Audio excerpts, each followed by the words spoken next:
What's going on, y'all? Welcome back to another video. So I'm gonna make this quick before it gets too hot in here and before my phone overheats, because it gets just that hot, and then we're in the middle of a heat advisory. So I'm gonna make this video quick, but I want to talk about how narcissists will look for you through other people. And it'll never work. And the reason why it won't work is because everyone has their own individual personality. And narcissists, it's like that's why they go through so many different sources of supply, because someone has something different to offer. But their really good source of supply is something that they can only get out of you. And so what they will try to do is make a person do things that you used to do, dress the way you used to dress, even use your same lingo. But they don't get the same feel as they would when it was with you. They just don't, receive it the same way. It doesn't make them feel good. It doesn't give them that high.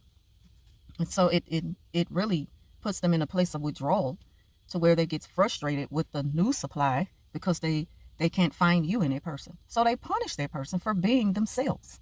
And that's crazy. But sometimes when you were probably wondering where this sudden change came from, they're the really, really good days, and then they're the bad days. And you're wondering why is there silent treatment, why they, just treating you so cold out of the blue.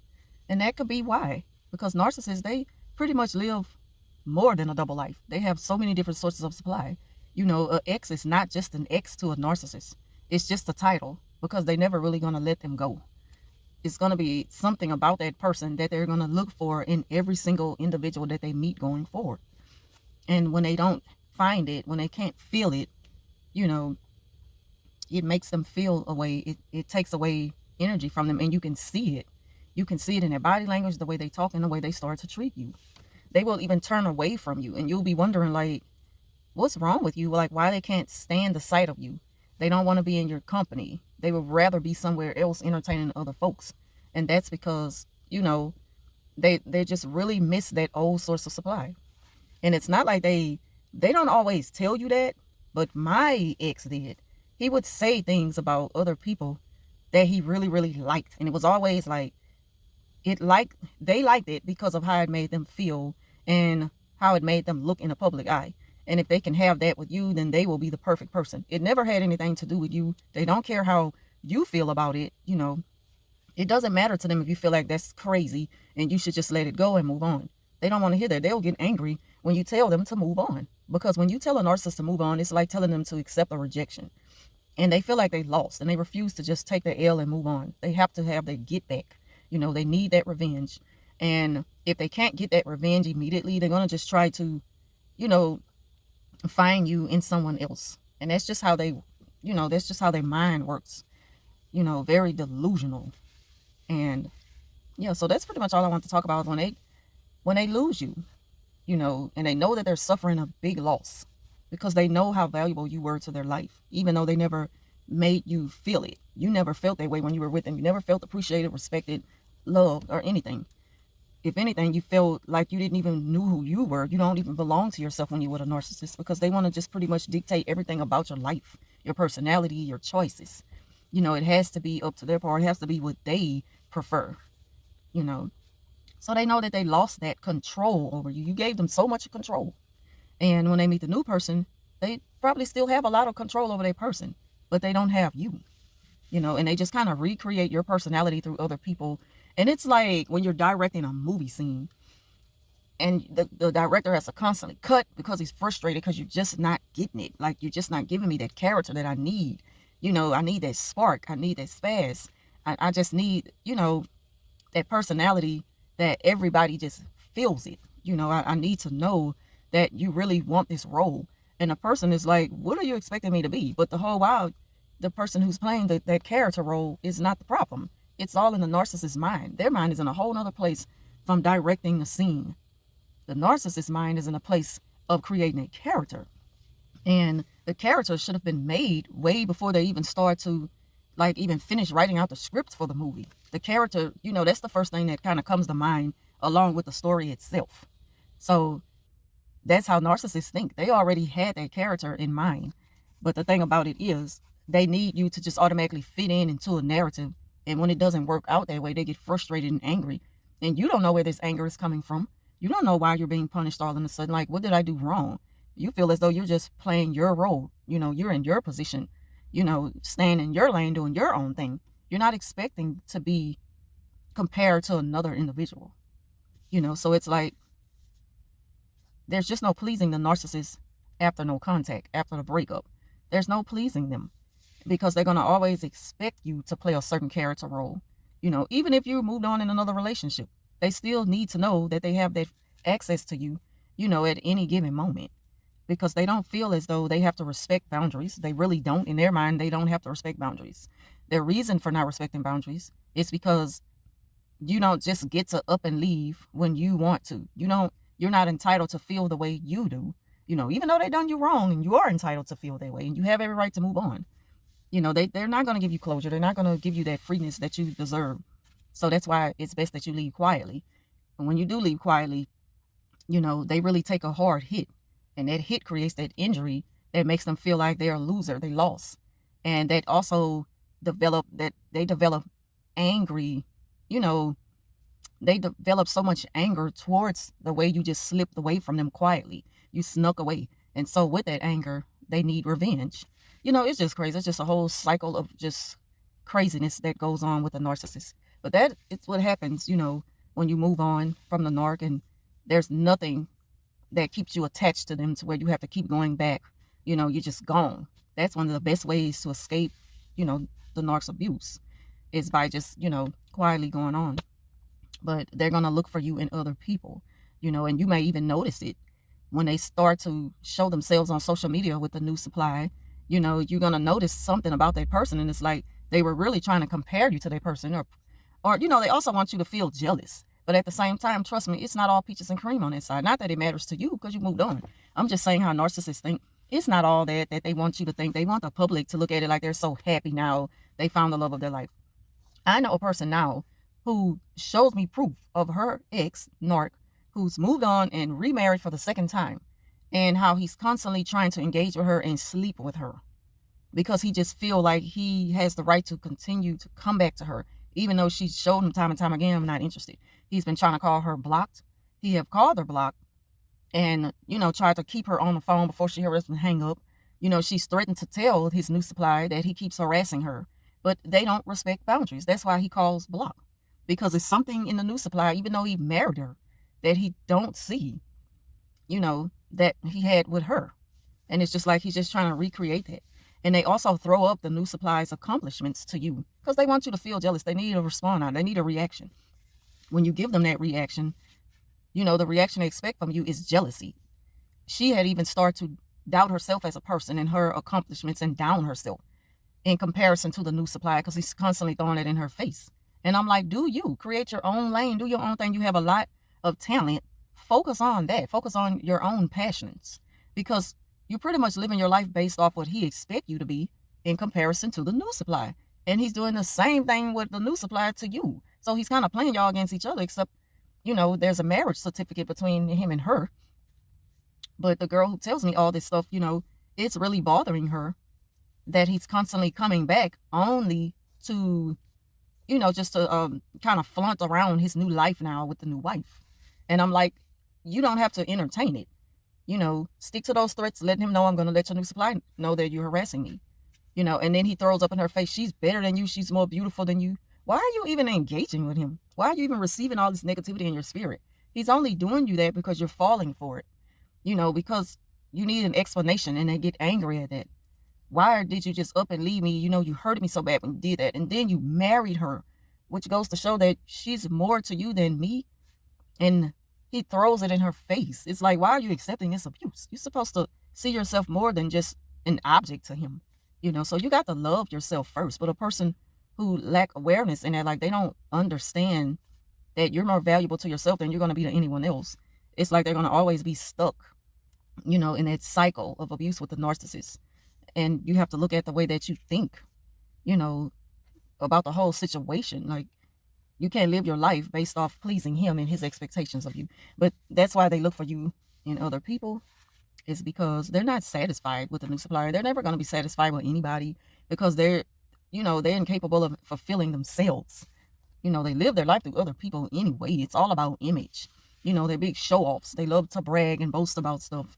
And he kind of, you know, it's just like if it wasn't for the woman's accomplishments, who's a nurse in a hospital, and the money she made, and how they were able to get together, and he pretend like, okay, I'm gonna be someone that, you know, like someone that you can depend on, who's always gonna be here. Where that's all a narcissist is someone who's just there, you know, just taking up space. You bring nothing to anyone else's life. You bring no value to their life. She's the one who's, you know, bringing the money home. She's the hard-working, accomplished one. And it's like he's just riding that coattail now with the title of being a husband. But he's still not satisfied. He's missing something in her that he was getting from the ex who he never thought about marrying. And that's because she had values, she had rules, she had boundaries that he didn't feel like he respected. But she still would leave the door open for him to come back.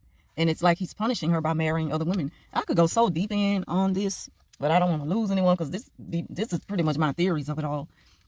That's all I can see. And, you know, it's just crazy. But that's just something to think about, you know. The narc, he's still thinking about you after the breakup. And even when he moved on and, you know, all of the fake, I'm so happy, happy wife, happy life. He wouldn't still try to pursue you. He wouldn't be trying to punish you and flood it in your face if it's all that. You know, they're just not happy people. No matter who offers them anything, they will never be satisfied. They will never be happy individuals, you know, and they want to bring you down with them. And the longer you stress on how the grass is greener on the other side with them and their new life, you know, you're abandoning, you know, your side. You're abandoning your part of your life, period. It's just like, focus on you. Focus on you. Find yourself again. Find your happiness. Find your passion. And engage in things that's going to put you on a level of, you know, just unbotheredness. Like, none of that bothers me. I don't care.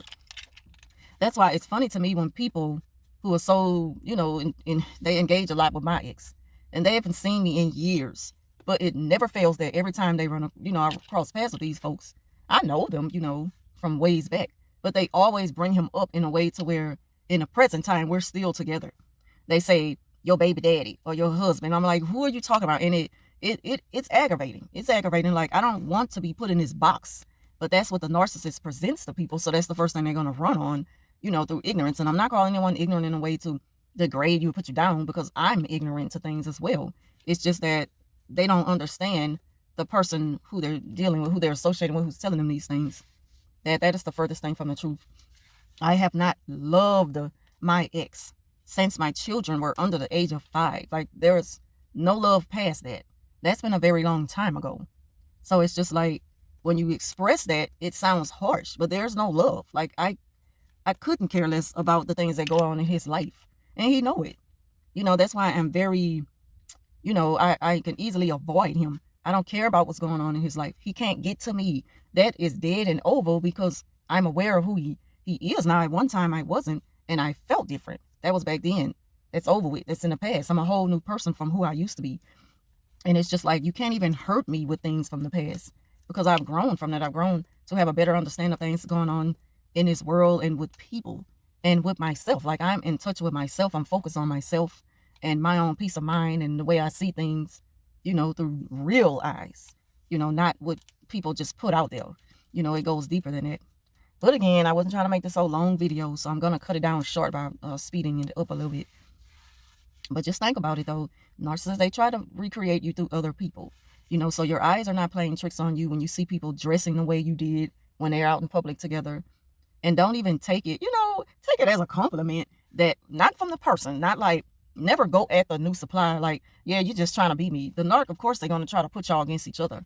But once you start to think differently and know that it's all a game and the narc is the mastermind behind this, you won't even respond the same way. You know that it's the narcissist who's losing in the game, because, you know, you're so far gone in the mind to where you have to make a person be like me in order to feel like you still have me. You know, that's just how crazy they are. So, you know, don't take it the wrong way. Take it as a compliment, you know, and just look at it for what it is, because that's really what's going on. This person doesn't have nothing against you. Think about the old supply and yourself. I mean, how powerful y'all could be if you put your minds together and just kind of like, you know, just conjugate on everything you went through with that person, and how much explosive that'll be if you was to expose them. I mean, it never really comes to that, but just think about that. Like, It's just a matter of time before you start to see that mask slip, and pray for them and feel sorry for them. Just like people like to say, pray for the narcissists, and because we're all human and they just live their life a certain way. It is hard to think that way about someone who is constantly trying to destroy you. And some people have been destroyed. Some people's lives have been, they put them through living hell. So that's not easy to just look at it like that. But once you have come to that peace of mind to see it that way, it's easier. Some people, they don't feel that way right now because the hurt is still so fresh, and that doesn't take away from the fact that, from the spiritual side of them as a person, they do believe in forgiveness. It's just that it's not easy, to focus on that, based on how fresh the wounds are. I forgive the narcissist. I have forgiven my ex. I forgive anyone who's done me wrong, and I was able to pick myself up and move on from that. But I am not going to deal with you. That's where the confusion come in at. I don't trust you, and I'm not going to give you a second chance. I don't owe you that. But I forgave you, and I gave that to God. Like, I see a lot of the karma, the bad karma that they receive, because that's just the way it goes. And I don't dwell on it like make videos. I can tell y'all so much that I see going on with my ex and with the narc I work with, that they're catching hell. But I don't want to talk about that because I don't want to have, I don't want to be joyful over other people's pain because they were over mine. It's just like, I will tell you that's how it goes, but I don't want to really talk about that. I just want to give y'all the insight on what to look for, in hopes to, helping a person escape that abuse, because I went through it and I can only share my experience. And I hope that you can pick something up from there. Like, yeah, because a lot of us, we can relate to the same things. But I could tell y'all so much, like every day. I could write a book on how I've seen the narcissists get their karma. Someone asked me to do a video on karma. I'm not going to get into details on what I see, because who am I to say, well, God is punishing you because of me? Like, who am I to say that? I don't know how God is going to, how he's going to punish any of us. I don't know, and I can't put my mouth on it. All I can say is I see, that's how I put it, my ex and the narc who I work with, I see them catching hell from certain things that are going on in their life. I can honestly say that, and I'm not going to talk about it. Because it's like the way that I am, I don't have a cold heart towards people. And it's sad that it's like that with them. I'm not going to say I feel sorry for them, because it's not easy for me to say I feel sorry for them. But I don't take joy in it either. It's just like, God is going to deal with us how he's going to deal with us. And that's pretty much all I have to say about that. Again, I don't know if that's God's punishment to them, or is this because of their own choices. You made a choice not to pay your utility bill. So now you're sitting in the dark at home because you didn't pay. I don't know if that's God's punishment. How can I even speak on something like that without the proof? But I can say I see them catching hell in a lot of their situations, in life. And it could be because of choices that they've made.